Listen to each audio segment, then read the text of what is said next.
If you want to go ahead and put the agenda up. Yes, Nancy is just hopping on.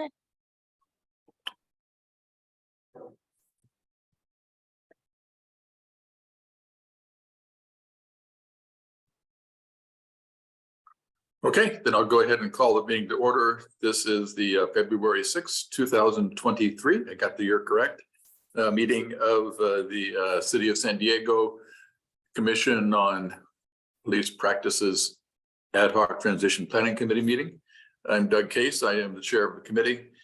We have commissioners Nancy Vaughn and Diana Dent, also members of the committee, and we have Kate Iavendetti, who is our liaison with the San Diegans for Justice. She's from Women Occupy.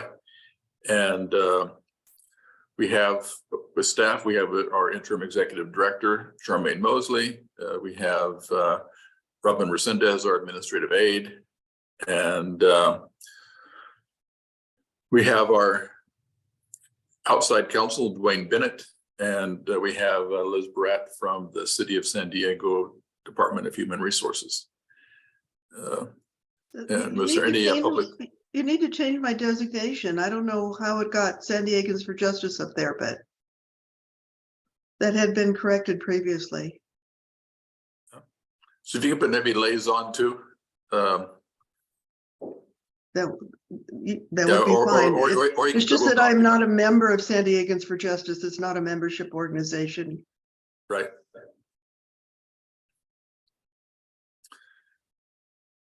Okay, was there any public comment? I'm assuming not. Right. Okay, No if you go ahead and put the agenda up.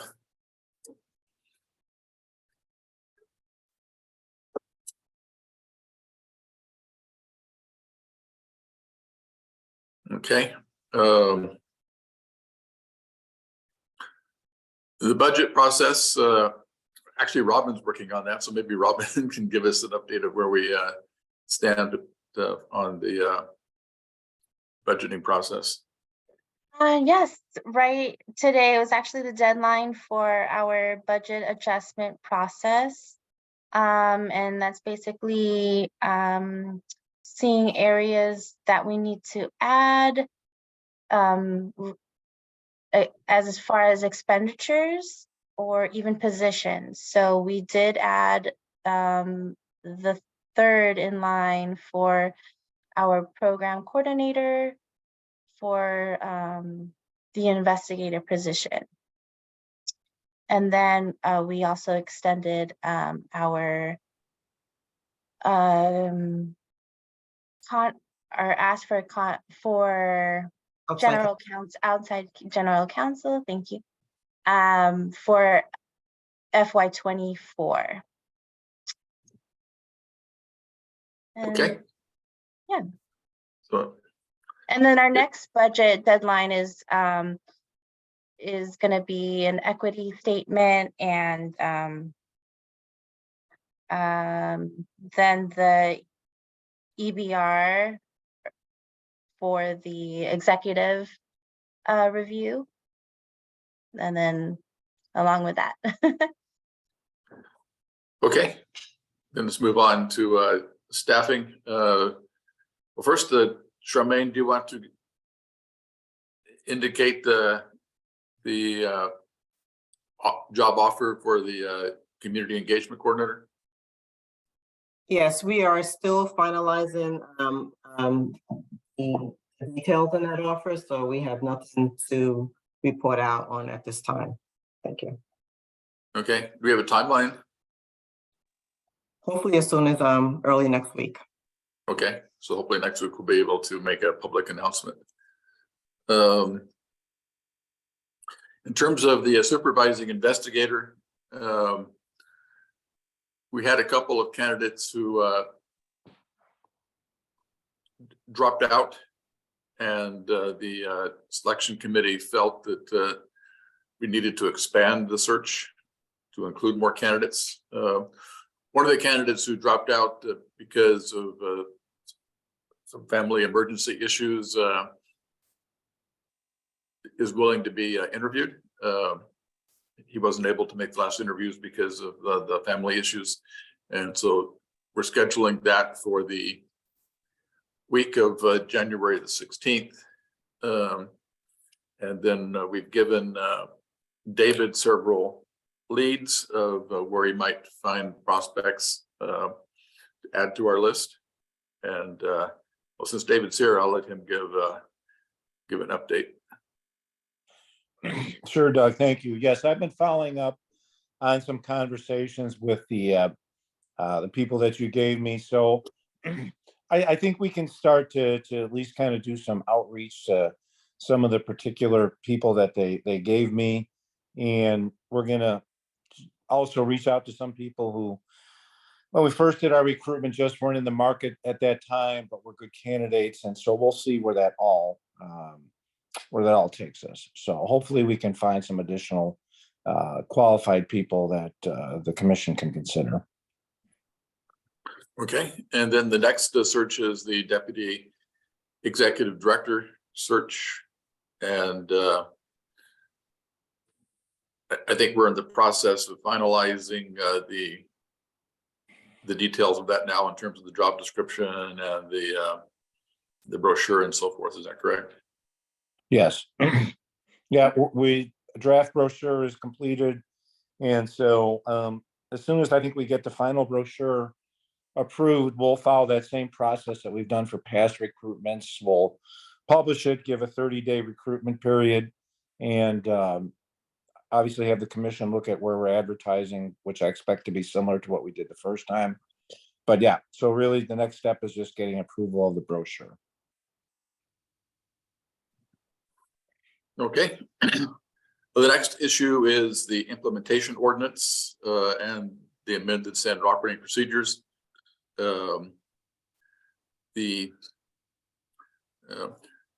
We did have a meeting of the cabinet with the chief of police. I guess it was last week, and some issues arose that are going to require some interpretation of the ordinance in terms of access to internal investigations that don't emanate from a complaint and notification of those, as well as documentation of informal complaints and miscellaneous complaints. And so we're working to get those clarifications. Office space, we got a email yesterday from a Karen at Dream, and they're moving forward. The owner of the property responded to the proposal, and so things are continuing to move forward there for 525 B Street.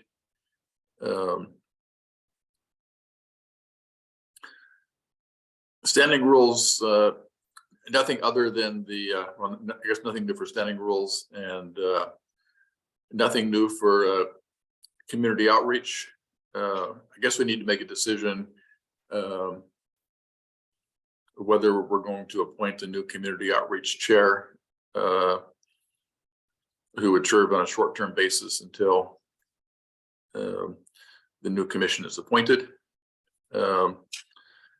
Meetings with the mayor and city council members.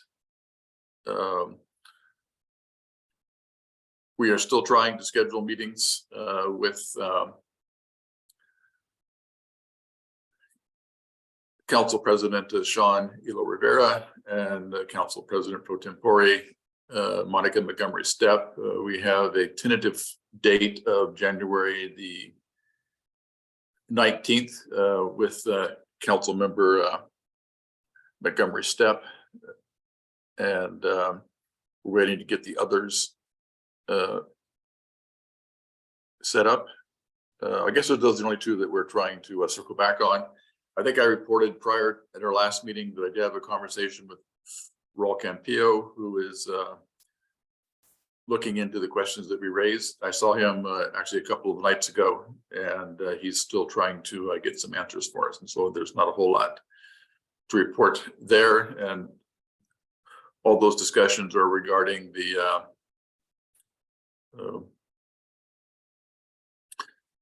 nominations and appointment process. Okay. And what was F? Was F the meeting with the council members?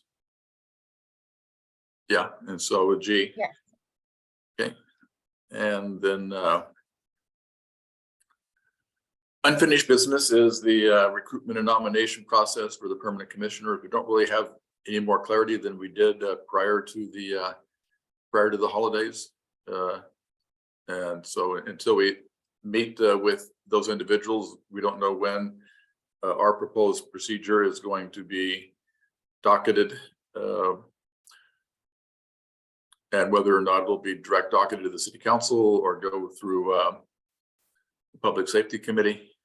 But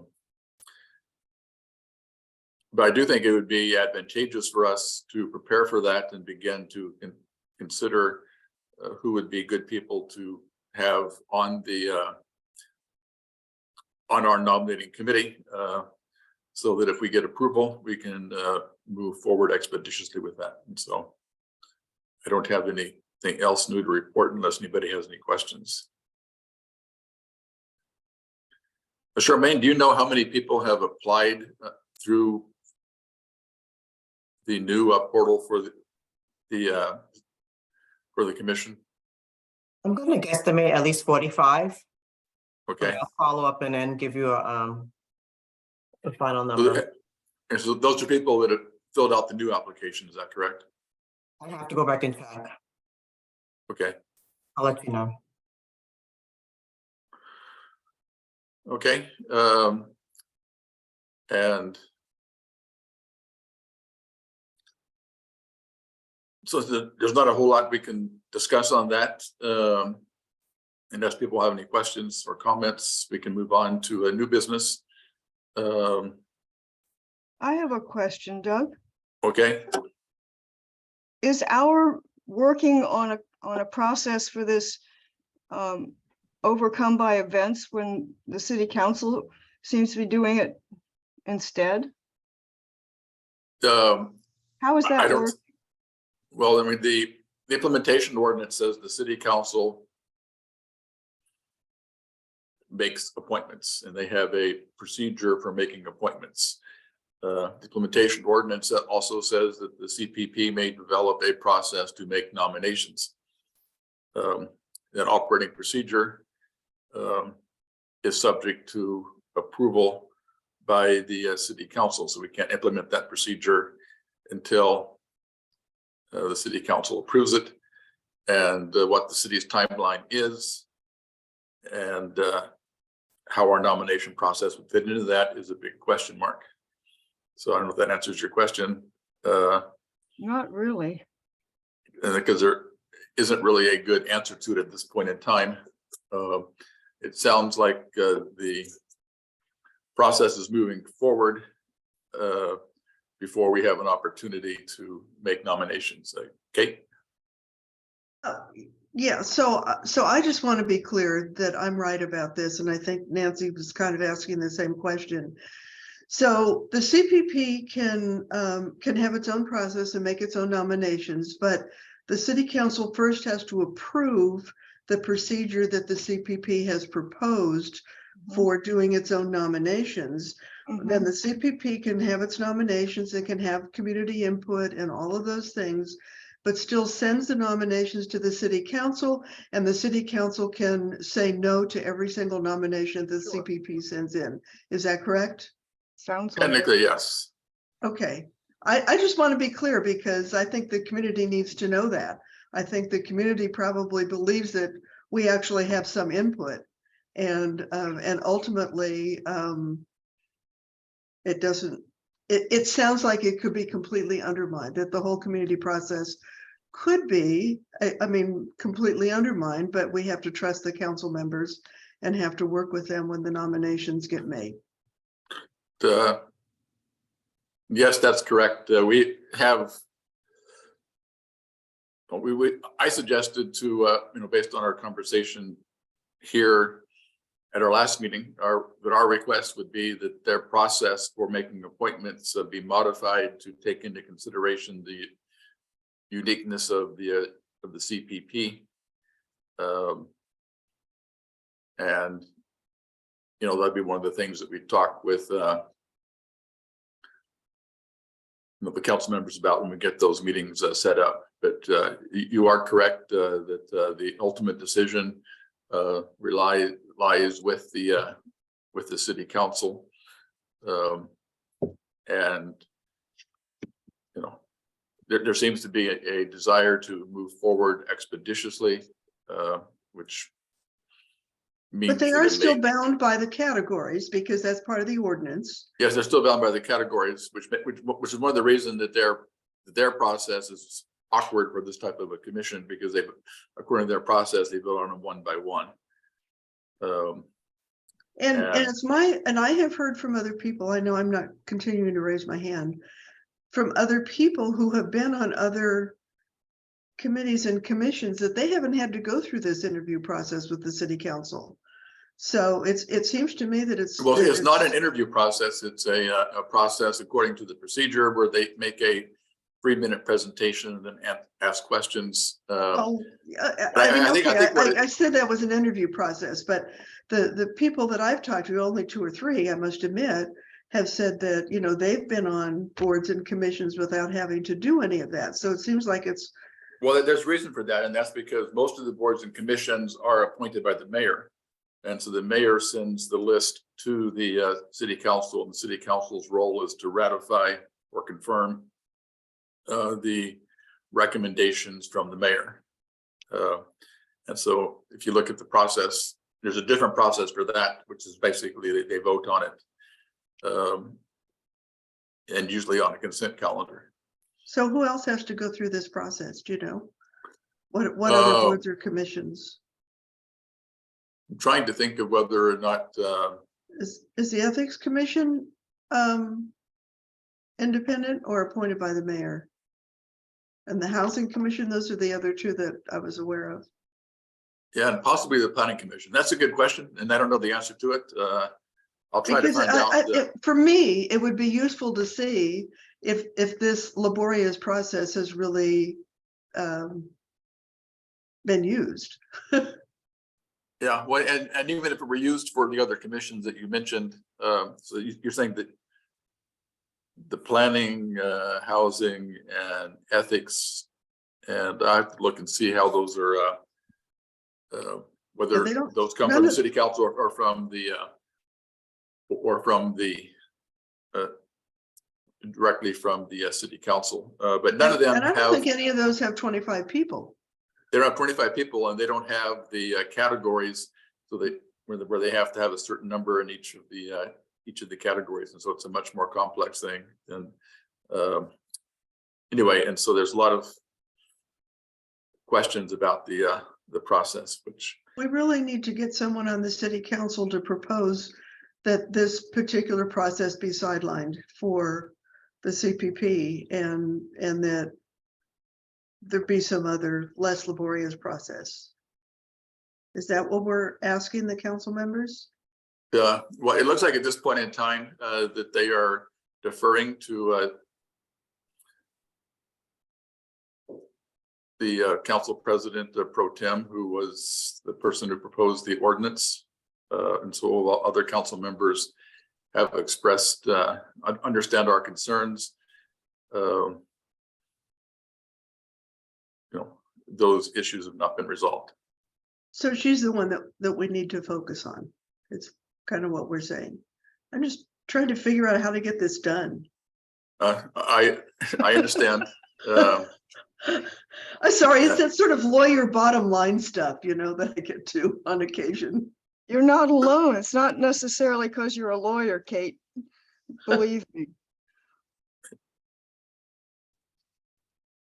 Anyway, so we are continuing to make our request, but you know, the feedback that I've been getting is that we need to resolve the issues of the 2 people we're scheduled to meet with. So So anything else on that? I wish you luck.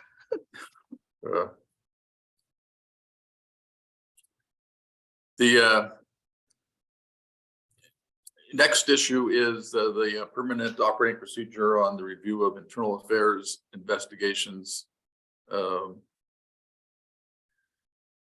actually, maybe before I go back up to there, let me back up a minute because Dwayne is here, and I'll let Dwayne has completed much of his homework. And Dwayne, if you want to mention the operating procedures or the proposed operating procedures that you've completed for us, just briefly. Okay, Doug, just briefly, I will.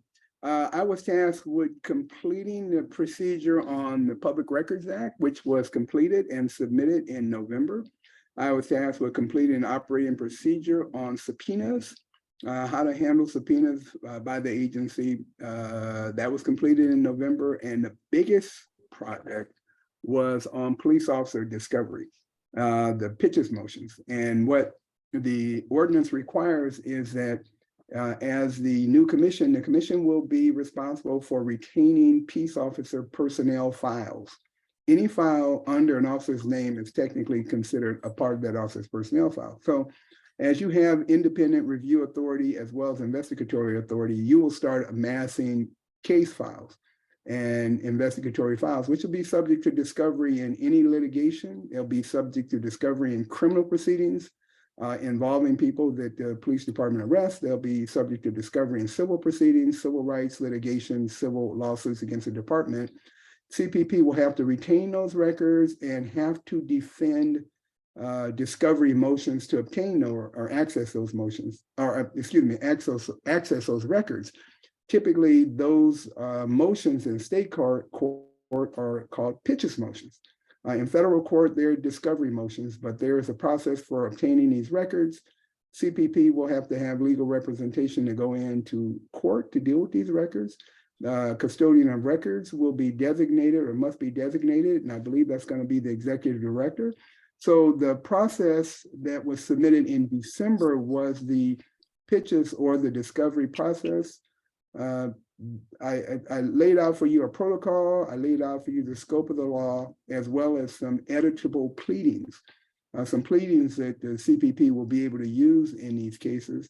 Included in that procedure is a required notification to a police officer. Anytime the commission has a request for discovery of a peace officer's personnel file, or through a pitches motion or discovery motion, the CPP must notify that officer, because that officer may want to have their own separate attorney also go in there to argue over the discovery of their personnel file. So that was a big project, but it was submitted and turned in December. It'll make more sense to your general counsel when that person takes over the position and may not be that interested to non-lawyers, but it will be if these matters proceed forward.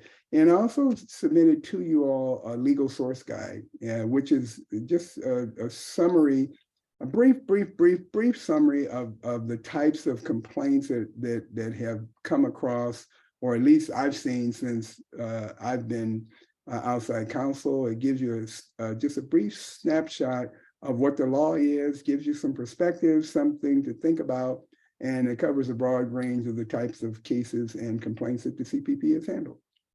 That's it. Okay. Charmaine, can we have copies of all of those proposed procedures sent out to the members of the committee so that they can take a look at them? A lot of them are legalese, so be prepared to wade through the legalese. But you can see a lot of work went into it. And I'm assuming too that these probably will be part of the package of procedures that they'll have to go through a meet and confer. Is that correct, Dwayne? Yes, that's correct, Doug. And so my hope is that all of the ones that require a meet and confer, which will include these and the investigation procedures, will be able to move forward expeditiously as soon as the permanent commissioners are seated. Okay. And I don't know, Dwayne, whether you had a chance to look at the one that I drafted for the review process. And so Right. that's what we're going to go over now. So if you put that back up, and so feel free to chime in. Looked good to me, Doug. I did review it and it looked fine to me. And this is the process for when the when the commission would conduct its own investigations, right? You know, my procedure, not my procedure, but the procedure that I was assigned to draft is what our process is going to be for reviewing internal affairs investigations. Okay, I'm not sure if I saw that one. I thought I saw the one where And Robin, I think it's toward the very end. And so if you want to scroll down to, there you go. It's like the last 4 pages there. I think that's it. okay. Here we are. Yes. And so I'm gonna Yeah. see if I can move my.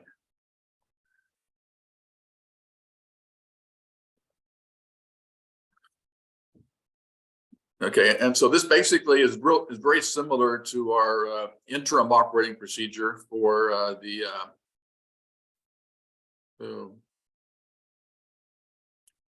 review of cases, so that we're able to, so we've been able to continue our review of cases during this interim period.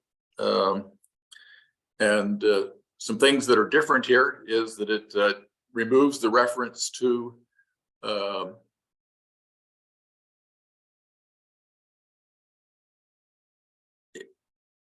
Category 1 and Category 2 and refers generally to all investigations. Then in terms of the review and evaluation by the commission, in addition to agreeing or disagreeing with the findings of internal affairs, it also would require a finding of whether or not the investigation was thorough. And then one key component is that it defines the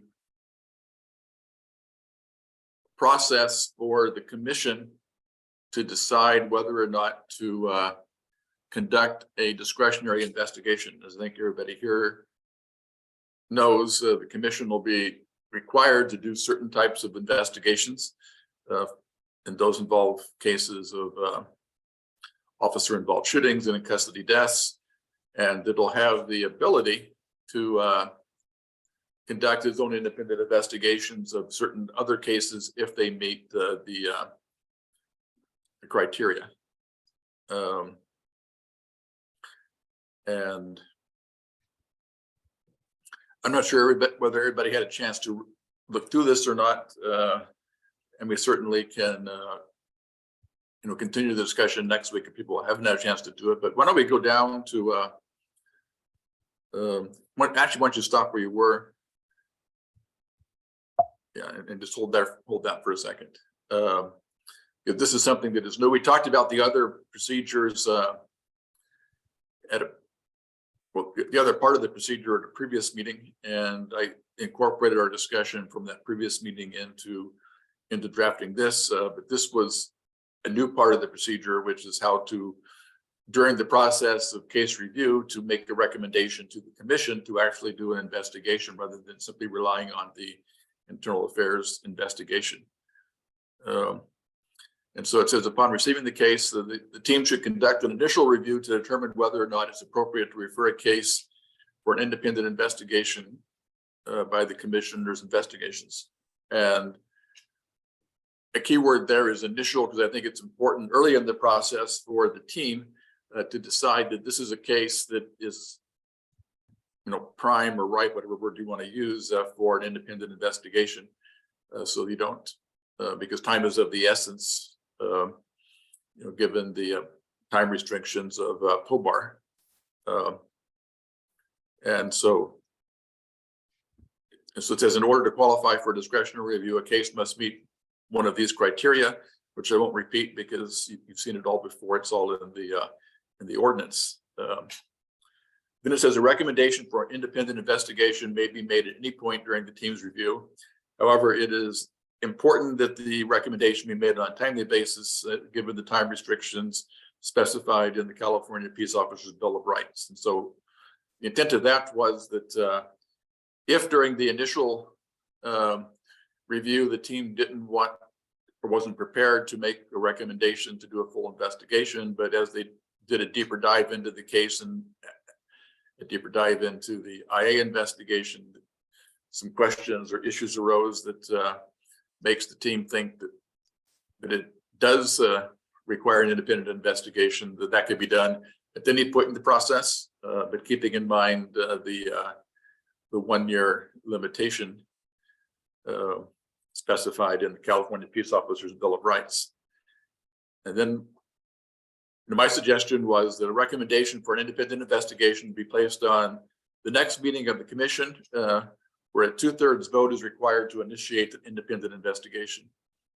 In making its decision, the commission may consider, among other factors, the significance of the case and the availability of investigation resources. If less than 2/3, if the vote is less than 2/3, the case is referred back to the team to complete the evaluation. And 2/3 is not specified in the ordinance. And so I guess I want to get feedback on that, but I think that, given that we want to only investigate the cases that are of high importance, especially given, our limited resources for investigations, that seemed to me to be a good threshold. And so I would maybe welcome feedback on that aspect of not only the vote required, but the okay, and now I'm trying to figure out how to get people's faces back. Okay, there we are. So is there any feedback on that part of it? Okay. I don't I'm see- worried about the timing on it, and can you go back up a little bit? Yeah, right up in there. Let me see. The next meeting of the commission, are we talking about open or closed or what? That's a good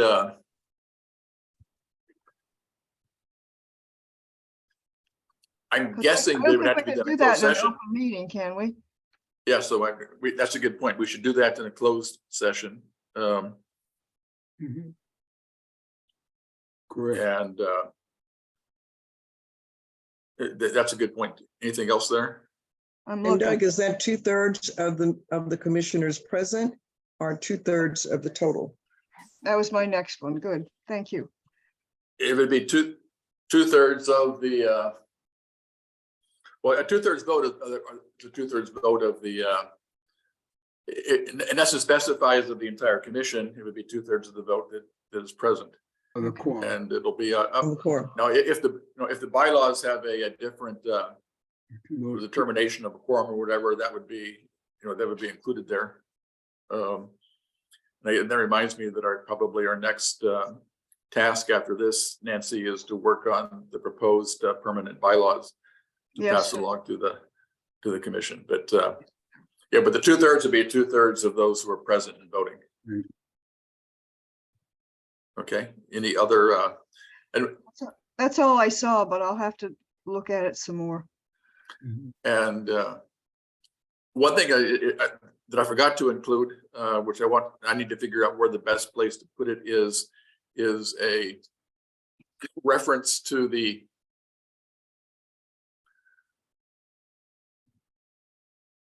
current process of internal affairs not completing cases until the commission has an opportunity to review them, unless they need to proceed with discipline in order to comply with the POBAR. And so I will figure out the best place to put that and add that in. And let me see, how do I get, are you, Doug, if that's not expressly stated in the ordinance, and I don't think it is, I'd have to look at it again, and I would expect the department that to be a real difficult issue. Because I know that there's emphasis in the ordinance about urgency, and the commission may do this, but you have to comply with POBAR, you have to recognize POBAR, et cetera, et cetera. I don't know if that's expressly stated in the ordinance that the commission that the chief of police has to defer. It might be. I'll look at it. No, it's not in the ordinance, and it wasn't in the previous ordinance either. It was a longstanding Battle, huh? practice of the department, and I haven't heard any discussion that they want to change that, that practice. But you're right that it's not a requirement of the ordinance, and I may want to word it, and I may consult with you on this, Dwayne, in a way that is clear that is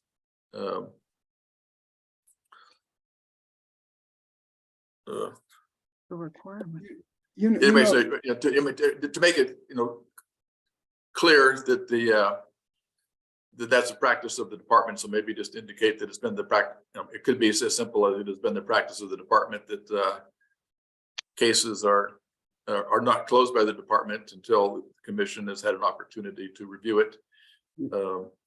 And Doug, I would say this. I mean, now look, I'm not the attorney for the police department, so I'm not speaking as the attorney for the police department. They can do it however they want, but when the commission commences or starts doing its own investigations, woe to the department if the commission has an investigation underway. And if the department has their own internal investigation and they decide to close out their investigation and the commission comes up with inconsistent findings as opposed to the department, that's going to be a bad look for the city. And I would think that this is something that should be discussed with the department, that somehow there should be a coordinated approach, because that's a good question you raised, because would that same practice occur when the commission does its own investigation? That's the issue, because that creates a nightmare from a litigation perspective. Yeah, that's a really good issue, which I wasn't really thinking about or didn't come up, but let me think about that, and maybe I'll consult with you, because we need to, because it would not, if we decide to do our own investigation, I'm not sure at that point, because of that, I mean, the procedure would be that we would,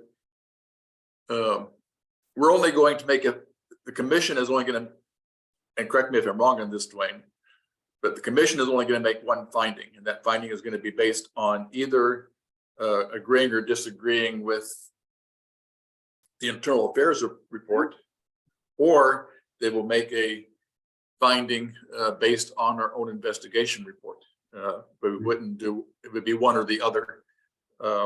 And that should be made clear in this procedure here. And so I will, and actually I guess there's two issues. Number one is that the practice of the department, when possible, to defer to the commission's review. But if the commission decides to do a investigation, then it's no longer, it no longer makes sense for them to defer there, because we're going to be doing our own investigation. So I will add that as well. Any other things that people saw? Yeah, Judge, can I say one other thing? In terms of the commission's investigation, it's just going to be just like clerk. The officers can appeal. I mean, officers will have an appellate right if the commission does its own investigation and comes out with an adverse finding against an officer. That officer presumably, and this will be meet and confer, this has to be meet and confer in the city council, et cetera. That officer under POBAR would have a right to appeal the finding even of the commission. And this is why I say somehow there needs to be a sync up between the department moving forward and the commission moving forward, or some coordination among that approach. That's going to be a discussion that's going to have to be had with the police department. I don't think that's going to work. Okay. It might not. I'm not saying it's not going to be difficult. For certain it will be. But if you think about it, if we think about this process, what's going to happen is, now that the commission has its own investigatory authority, if the commission comes out and were to say, hey, look, you know what, this is bad conduct by a police officer, it should be sustained. Or this officer, you know, this is what we find. Okay, that's fine. The commission has its own independent process, and the commission comes out with that. That finding that the commission makes will be deemed a finding against a police officer and an adverse finding under POBAR.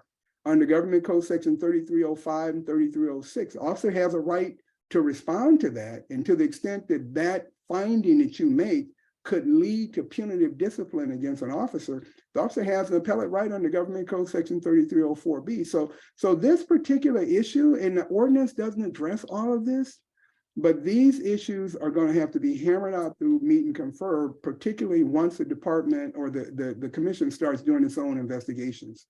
I mean, and you don't have to, you don't have to take my word for it, but if you go and you look at CLRB, you'll see the same thing. When CLRB comes out with an investigatory finding, if it is a sustained finding, the police officer has a right to go to the Civil Service Commission to appeal it, you know, to have a hearing and et cetera, because of the way it is. And the POA's attorney, a great attorney, Rick Pinkert, believes and has always maintained, unless he's changed it over the last couple of years, that any criticism of a fault of a police officer, if whatever is criticism of a fault, if there's an adverse comment that goes into a police officer's personnel file that is critical, then they believe that there is at least an opportunity to see it, respond to it, and or appeal that. So that's just food for thought.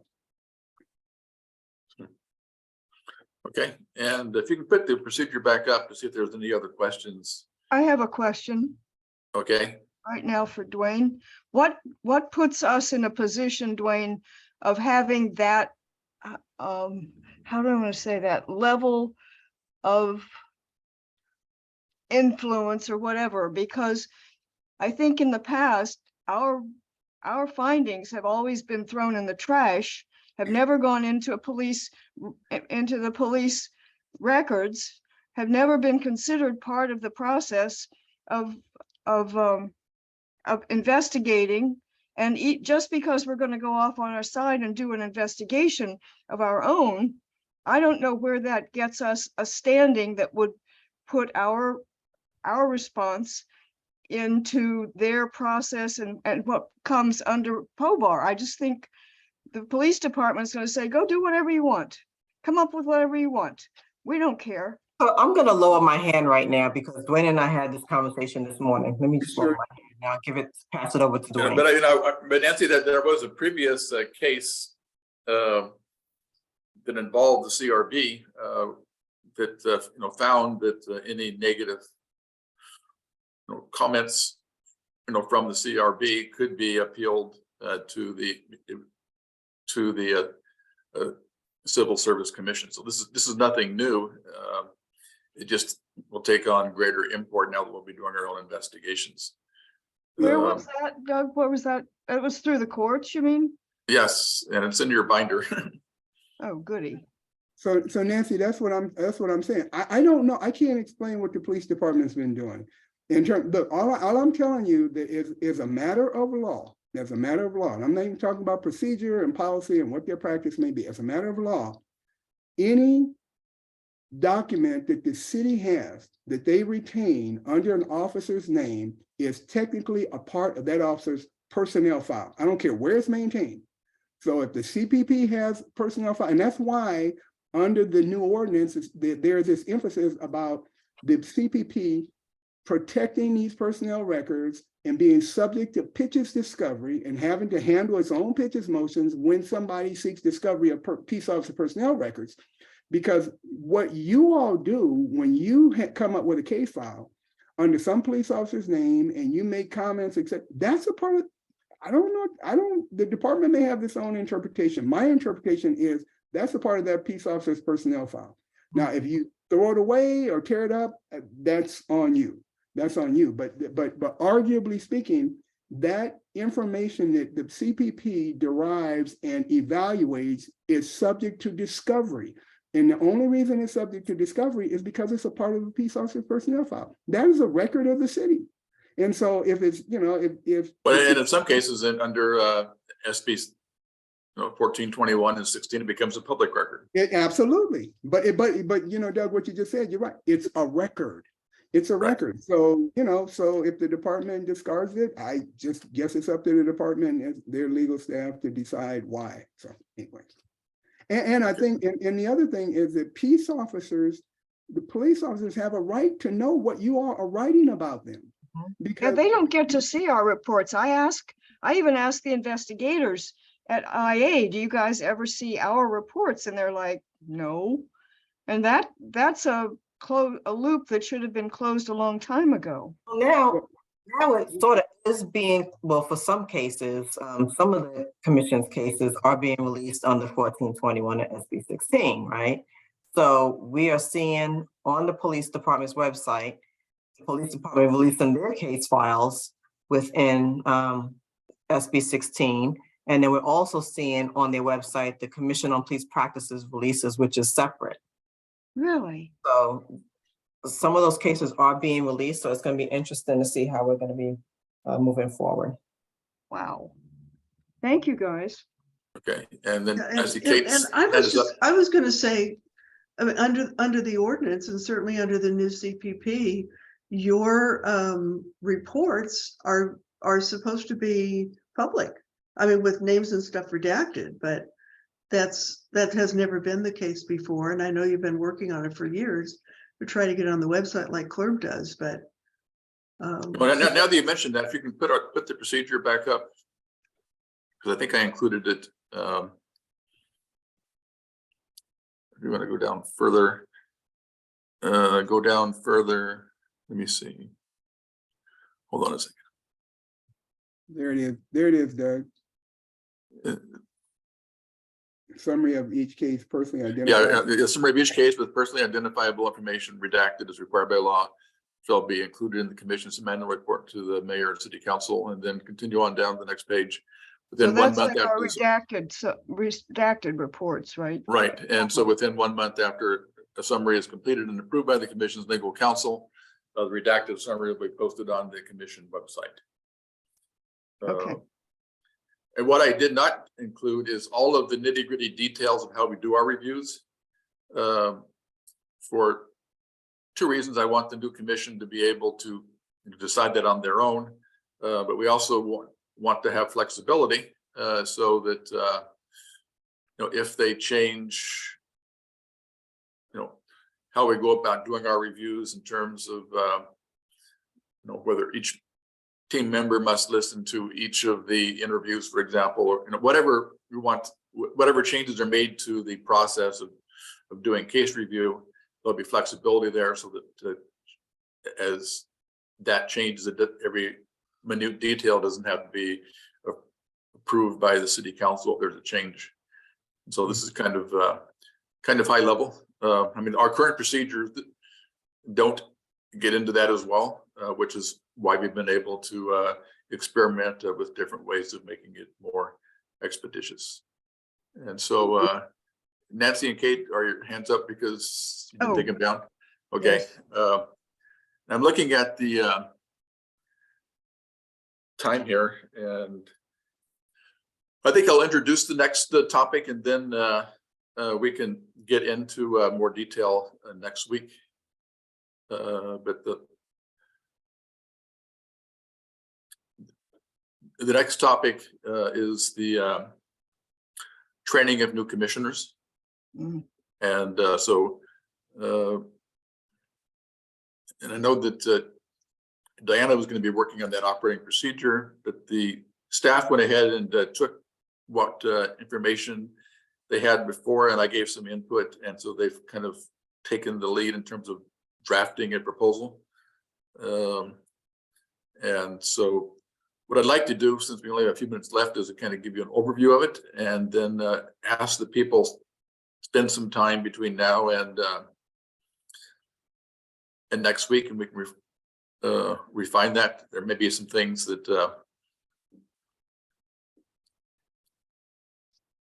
are not included that need to be included. So if you can find that. Robin, it's towards the bottom. Yeah, so it's right before what we were just looking at. There we are. And so it's kind of based upon the components we had before.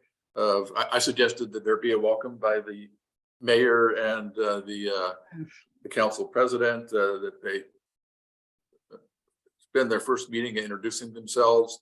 There be a review of civilian oversight by somebody from NACOL, or perhaps we could use a recorded NACOL presentation. And then there would be kind of a history of oversight in San Diego, with presenters, possibly including former CRB chairs, as well as the San Diegans for Justice, who drafted the current one. So the first one would be basically an orientation. The second one would be the review of the police headquarters. A tour. Well, yeah, what did I say? Review? I meant tour the headquarters, give them a chance to meet with the chief and the assistant chiefs. And I also suggested the POA president. And then while they're at the headquarters, to have an overview of how internal affairs works. And then I'm going through this quickly. And so if you're thinking of things, make a mental note and we can discuss it next week. But the third one is presentations on issues of implicit bias, civil or human rights, criminal justice, impacts of racial identity profiling, and then maybe some other issues that you think we need to include in as part of that component, or an additional component. And also keeping in mind too that training will be an ongoing process, and so there'll be continuing education as well as the initial training. And so this is, the thinking here is that this is what we want to have them go through before they actually begin voting on cases. Right. And then component 4 is information about the use of force, laws of arrest, and being able to use the use of force simulators that we've done as part of our training in the past. And, okay. And the fifth one is going over SDPD policies and procedures, and also doing an initial ride along. Component 6 is more of a legal one, which would be done by our legal counsel on the Brown Act and POBAR. And then component 7 would be internal procedures, which would include parliamentary procedures, but also all of the documents that we have been working on in terms of, and I'm seeing that basically as an overview, because after they are seated, they're going to have to approve these, but they're going to need to have an in-depth understanding of the implementation ordinance, and that's not going to change. And then, but we also want to give them a list of the operating procedures that we are working on that they will have to approve, and also, give them our implementation timeline so they can see how we got to where we are and what has to be done before the process of implementation is completed. And then component 8 is how to do a review and write it up. And component 9 would be attending a regular business meeting. Wait a second, go back up a second. I think there's a duplication there. No, because 9 and 10 are the same thing. So we probably want to take that off. Unless there's some error there. Is that our duplication, Charmaine? No, that's how we've had it in the past. Okay. I think. Okay, but I think- those are the same. But those are the same thing. It says component 9 and the component 10 are the same thing. Wait 1 second. I think that component 9 is for them to attend the regular business meeting. Between component 9 and 10, they would also have to have completed their ride-alongs, and then report out on their ride-alongs. So I can add more to these, but Okay. yeah, there's a reason for that. Right, like that. Okay. And but as you can see, there are 10 components, which at least the first 8 need to be completed before they can actually begin the process of doing case review and voting at meetings. And so it basically is, under the best of circumstances, a 2-month training process. So I have a question. Does the segment that talks about I don't know, equity and those kinds of things, is there a portion of that that's going to be talking about mental health issues and unhoused issues and disability issues, We those can, kinds of things? we can add. And those are the kind of questions we'll look at the next week, Kate. Yeah. And so that's what I want you to do, is look at those. And also be thinking about which of them are essential, because these are the things that we have to include in the training before they're able to begin doing their job, and which of them can be done on as part of a continuing education basis. And that you raised some good questions there. And so there may be some other components in that that in addition to the ones you raised, that we want to include. So yes, the purpose is to give this out to you to see what may be missing. And maybe we need an addendum to this document indicating topics that should be included in continuing education, because there may be things that are important for the commission to be aware of and have an understanding of, but are not essential for them to be able to begin the process of case review and voting. And so we may want to have a list of items that will be included on a continuing education basis. And so it's 1:30 now, and so I think I'll stop there on this topic and let everybody digest it, and also have a chance to, if you didn't get a chance prior to this meeting, to further digest the standing procedure that I developed, and I'll work on refining it based upon the discussion that was here, and then we will continue that next week. And so I think our agenda next week can be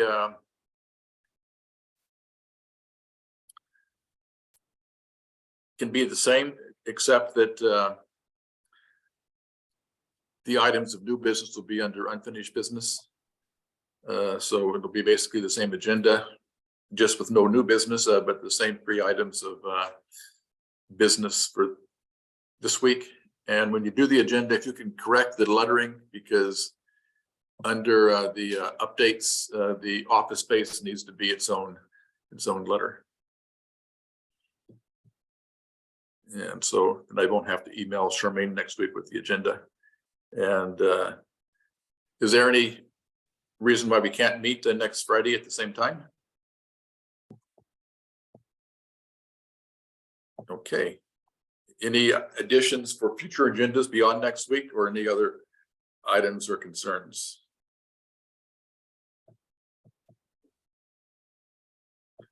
Okay, seeing none, it's 1:33, so we did pretty good. And I will see everybody next week. Thank you, Doug. Thank you.